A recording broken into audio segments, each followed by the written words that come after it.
So I'm back working on this piece that is just getting started, so it hasn't told me what its name is yet, but as always, if names come to you, I always love to hear your suggestions. And I have been playing around with what position I like it in, and I still think this is what I like. I did sample this thread with my bullion knots. This is a lovely variegated thread, Wonderfill EZM 1023. I really like it. It's going to be really nice on here.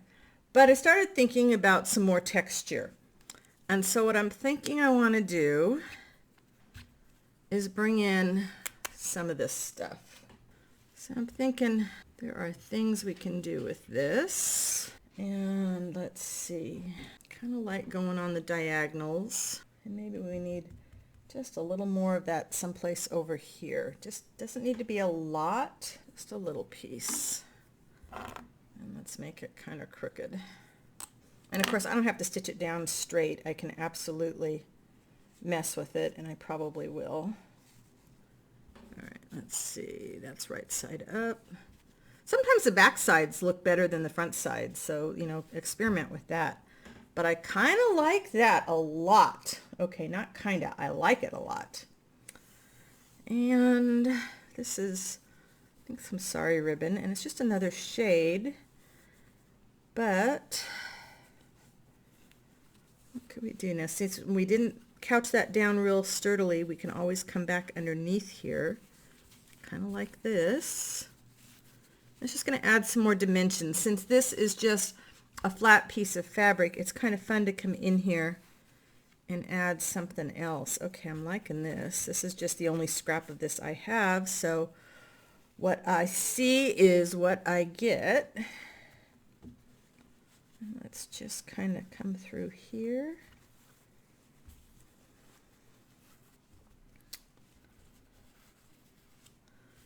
All right, I kind of like that. Look at there, I kind of like that. Yeah.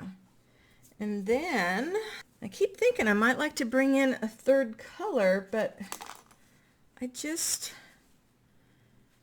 don't know. Maybe something even lighter. I could do that for some contrast. That's kind of nice. I have no idea what that was attached to, since I seem to only have one little piece of it here on my desk, but you know, we can look. Now I could absolutely bring in more green. Looking a little Christmassy, but you know what? It's December while I'm working on this. Who knows what day or month it will be when you're looking at the video itself, but I could bring in some black. That's a completely different look. Interesting.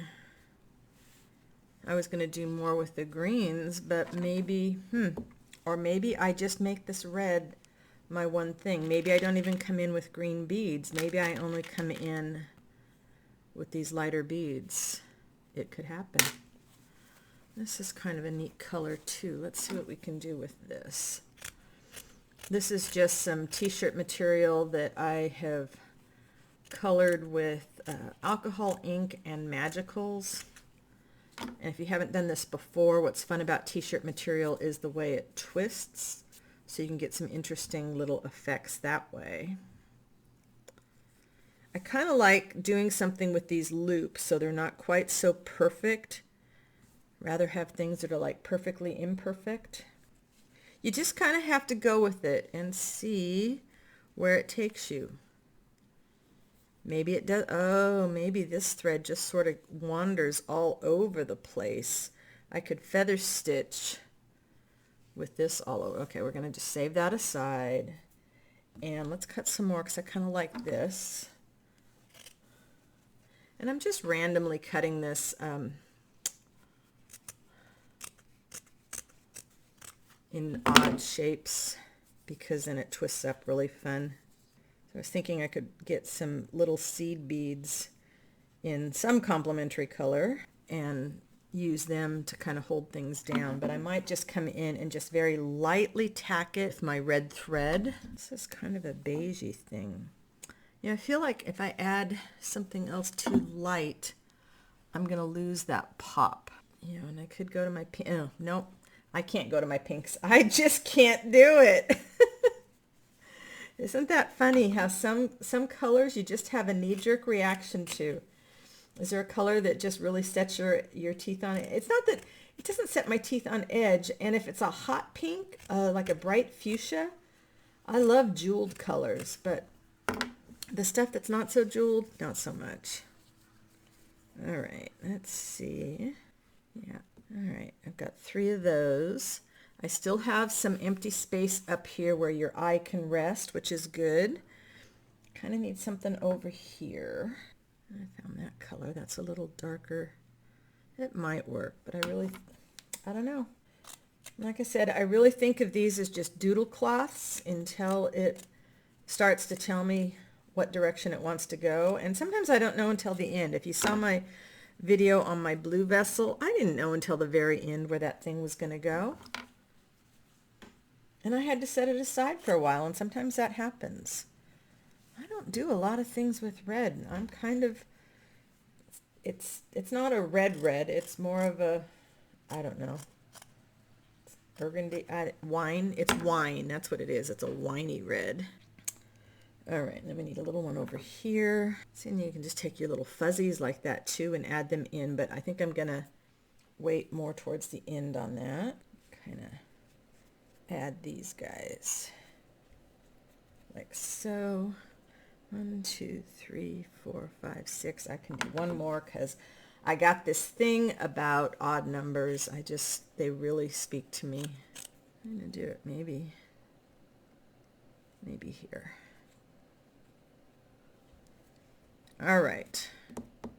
I like that. It's funny. It wasn't what I was going to do. I was going to come over here with some silk, and I could still do that. Let's just cut a little piece of this and see how we feel.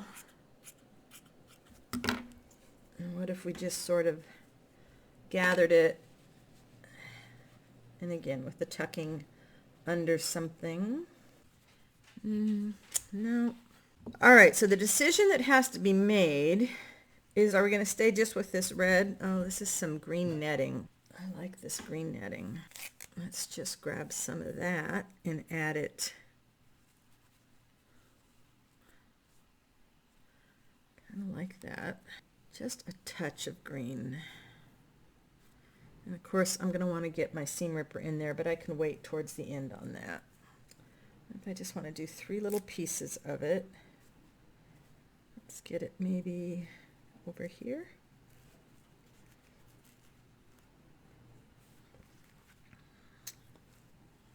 So I don't normally do things that are Christmassy, so I guess we can consider this my Christmas piece. I don't do things that are any holiday. It's not just Christmas. I like Christmas. We celebrate Christmas. It's just I don't normally do holiday-based art. And because this doesn't say anything about Christmas on it, of course, if it just happens to be one of those things where you like those colors, it works too. All right, so what I'm picturing with the netting is just some very little French knots to hold it down. All of this is just going to have just very light little things. This piece is too big. How do I know it's too big? Because I didn't like it as big as it was. So, you know, sometimes that's all it is it's just a spur of the moment decision. I love how easily this tears. All right. I'm just going to kind of twist it around. So I've got 3 down here. Maybe I need a couple more. Just a couple little bits. We can do kind of one up here. Tuck that in there with those bullions. Or maybe we layer it over here with the t-shirt material. Yeah. And then one more something. Oh, here's a little piece. So it could come just right up here. Would this be easier if you did it before you couched down the fibers? Maybe, but maybe I wouldn't have known that I wanted to do it then. Maybe that's one of those things that I just decide as I go along. Okay, this is not going to be an odd number, so I might have to mess with it. It's not total OCD, but but it's close sometimes. This is too big. I don't like it that big, so I'm just going to cut it. 1, 2, 3, 4, 5, 6, and I do have space for another one in there. So let's just think about tucking that just right in there. I think I like it. I have no idea where it's going, but I think I like it. So let's just get some simple sewing machine thread, a needle that has an actual point. Ta-da! My bullion needle that I was trying to use yesterday had this little hook on the end of it, which is not supposed to be there, so that meant that it caught on the fabric every time it went through, or tried to go through. You know, so needles wear out, just like you would replace them on your sewing machine. They're going to wear out if you're hand stitching, and especially if you're stitching through a lot of fabric that might have paint or thick. You know, you don't know. When it's starting to give you trouble, take a look at the tip because you might need to replace it. All right, so all I really want to do is kind of tack these down in the general vicinity of where I want them to live, because then I can come back in with different stitches and I might decide to gather it up. I might decide to cut some of it off. I just really want to hold it kind of down where it is.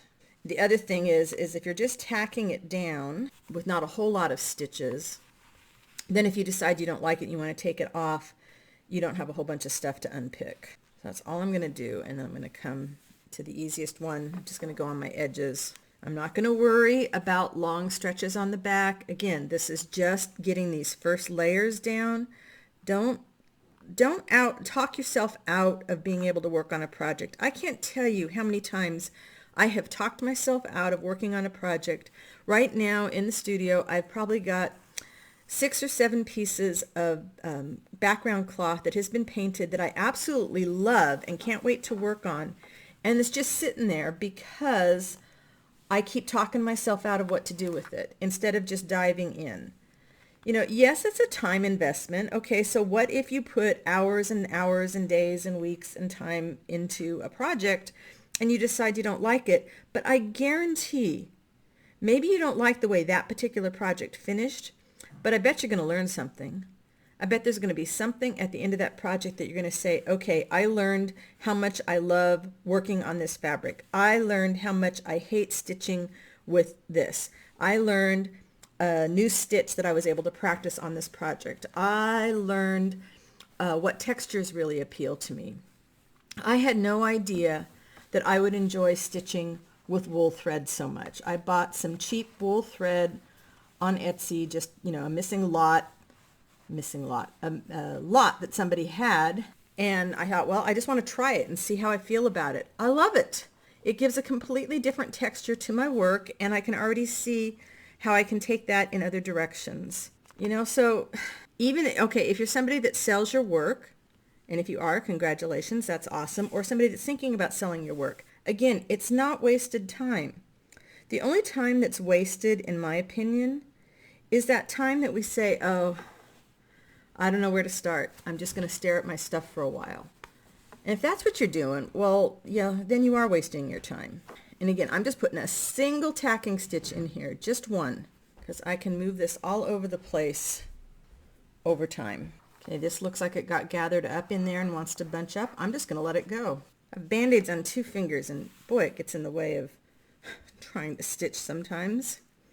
Why do I have Band-Aids on 2 fingers? Because I stabbed myself with the needle on one, and on the other one, I was pushing up, and the back part of the needle went right into the pad of my finger, and man, that one hurts more than just stabbing myself with the point, because it was a dull thing, and it hurts, but it will heal. Okay, I do this way too often. I leave those threads on the back, and then I end up stitching right through them. Okay, that wanted to curl up nicely. Look at what a neat piece of texture that is. All right, we're going to come over here.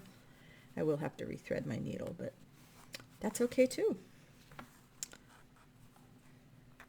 Again, just a single stitch. I can come back in later and manipulate this, cut it down, do something with it, and make it easy on myself. I'm going to tie this off now. And you may have heard the story where I stopped stitching for a long time because I got criticized how the back of my embroidery looks. Don't worry about the back. When I finish a piece, I cover the back with backing fabric anyway, so nobody sees the back. I mean, I might show it to you guys while I'm working on it, but beyond that. So I would like to know, do you have a favorite stitch if you're a stitcher?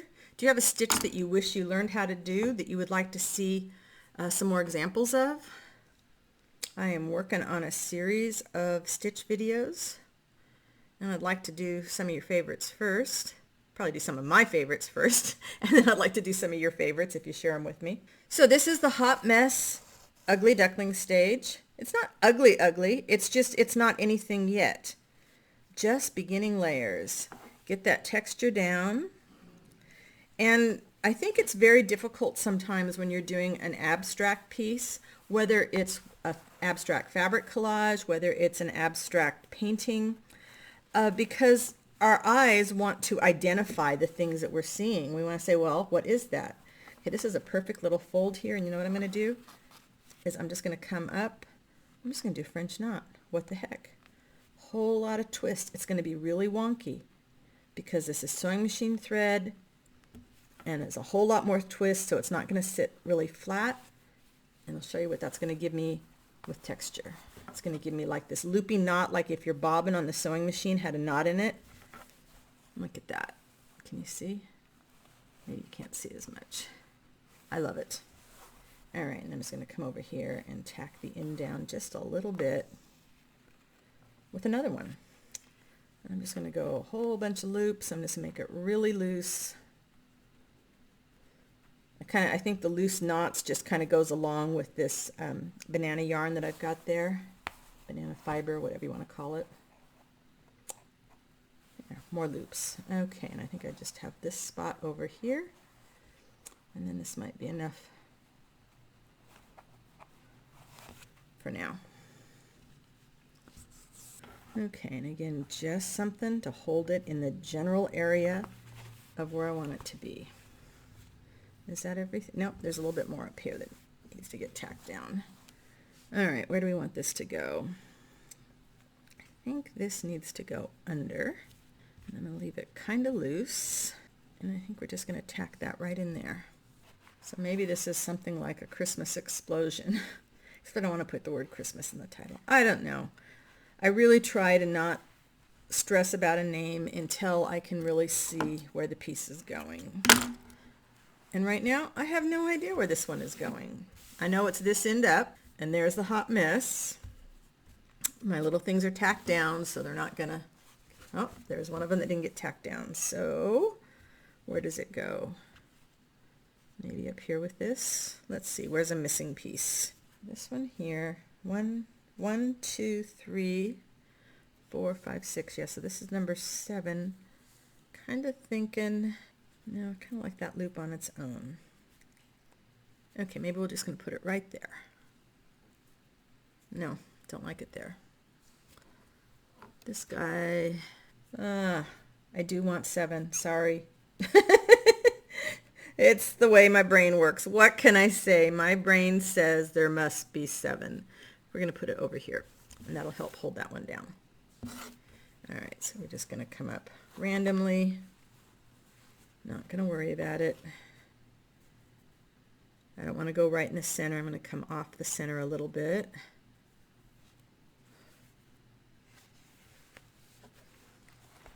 All righty. Now everybody's attached. Okay, I'm thinking French knots on top of this ribbon, and then maybe some feather stitch, or maybe I'll start with some feather stitch that crisscrosses. What I have to decide is color, and I have to decide, are we going to embrace the green, which is kind of where I'm headed right now, or, well, yeah, and if I go with the green, then I can go with this mix color, and then I can not have that much in this color, but just to get the effect. Yeah, so I think it's going to be a mix of this dark green and this variegated thread, and we'll just see where it takes us next.